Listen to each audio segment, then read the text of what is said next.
Yes, this is actually a very common thing that I get to hear. That when I sit to meditate, I have so many thoughts. What I found is actually we have thoughts all the time. It's not like we're only getting thoughts when we meditate. What's happening in meditation is you're becoming more sensitive, you're becoming more aware of just how many thoughts you have and how many random thoughts you have. In a way, the mind wants to be its own master. We think we are deciding what to think and what to do. Actually, the mind, through its habit patterns, is deciding. And now that you've given it a task, just be, just sit, let's just observe the breath or do a mantra or whatever practice you're doing, suddenly it doesn't like it. And all this inner resistance starts coming. And one of the ways that comes up is in a lot of thinking. In this situation, it's good to redefine meditation. We're not saying meditation is have no thoughts. Meditation is being aware of what is happening without getting caught up in the outcomes. In the process of being aware, everything will come to its own balance. If you're trying too hard to get to a thoughtless state, that very attempt to get to a thoughtless state will create restlessness inside. You'll keep judging each moment. Too many thoughts, too many thoughts, too many thoughts.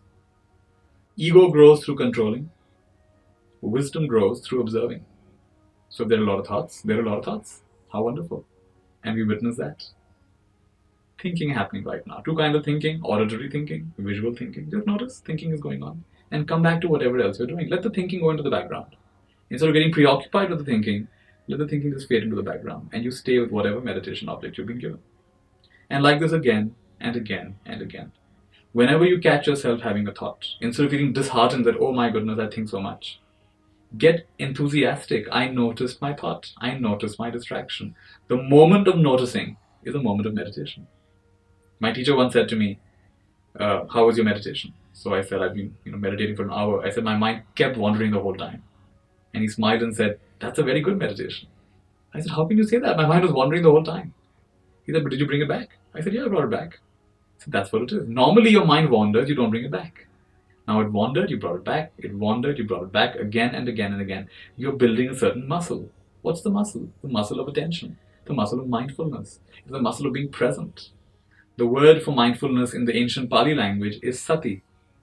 And the word sati relates to the Sanskrit word smriti, to remember. Remember what? Remember yourself. Remember this moment. Remember what's going on. Remember what's most important. So this is about coming back to what's most important again and again and again, instead of getting swept off without thinking. And in that process, we will have to face just how many thoughts we have. Take stock of just what a crazy mess it is inside. Don't get disheartened. Smile, all right, and we start again. And we witness by itself in the right time, in the right way. You will start to notice that underlying all that thinking is a kind of eternal, unchanging, stable happiness, stable peace. The sky is just the way it is. Weather comes and goes, the sky just is. The purpose of meditation is to identify, recognize the sky behind all the clouds of weather. And then even later on the days you do have a lot of thoughts, you'll not be shaken by them. Because you'll say, these are just thoughts. These are not my thoughts. They're just thoughts. They're just clouds. So in this way, our entire relationship with our mind and meditation begins to change. This is one of the gifts of our practice. So this is totally normal what you're experiencing. Don't be disheartened. Instead, be enthusiastic about it. And you're going to do just fine.